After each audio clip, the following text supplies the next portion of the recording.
एक जंगल में एक कौवा रहता था। कौवा खाने की तलाश में जंगल में यहाँ वहाँ उड़ रहा था। उड़ते उड़ते कौवा एक गांव में आ पहुँचा। उसे लगा कि इस गांव में मुझे कहीं ना कहीं कुछ ना कुछ खाने को ज़रूर मिलेगा, और वैसे ही हुआ। उसे एक पूरी मिल गई।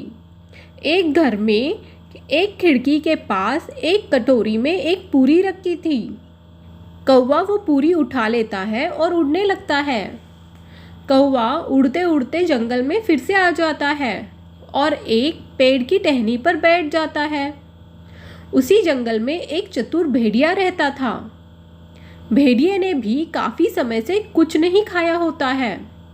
वो भी भूखा होता है। उसे पेड़ पर बैठा कौवा दिखाई देता है और उसके मुंह में एक पूरी भी दिखती है। चतुर भेड़िया सोचता है, अगर कौवे के मुंह से ये पूरी नीचे गिर गई तो मैं इसे खा सकता हूँ। अब भेड़िया कौवे के पास आ जाता है और कौवे से बात करने लगता है।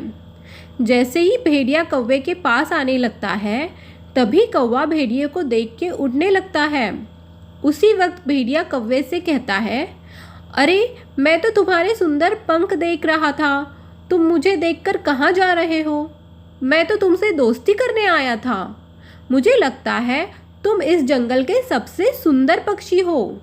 तुम्हारी आंखें भी कितनी सुंदर है और तुम्हारी चोंच भी कितनी नुकीली है। तुम्हारी आवाज़ तो बुलबुल से भी सुरीली है।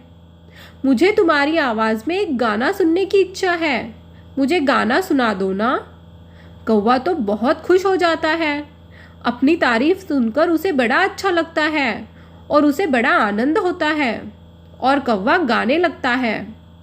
जैसे ही कौवा गाने के लिए अपना मुंह खोलता है, उसके मुंह से वो पूरी नीचे ज़मीन पर गिर जाती है और भेड़िया उसे तुरंत उठा लेता है और भाग जाता है।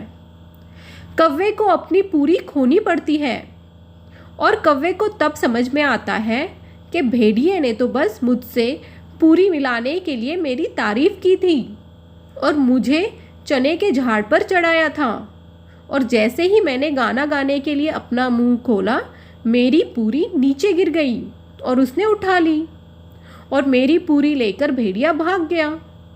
अपनी गलती कौवे को समझ में आती है और उसे बुरा लगता है। कौवे को समझ में आता है कि मुझसे पूरी छीनने के लिए भेड़िए ने मेरी तारीफ की थी, और कौवे को सीख मिलती है कि कभी भी अपनी हद से ज़्यादा तारीफ सुनकर उछलना नहीं चाहिए और लोगों की बातों में नहीं आना चाहिए। कुछ लोग हमारा फ़ायदा उठाने के लिए हमारी तारीफ करते हैं। हमें सोच समझकर ऐसे लोगों से दूर रहना चाहिए और सोच समझकर ही अपने दोस्त चुनने चाहिए।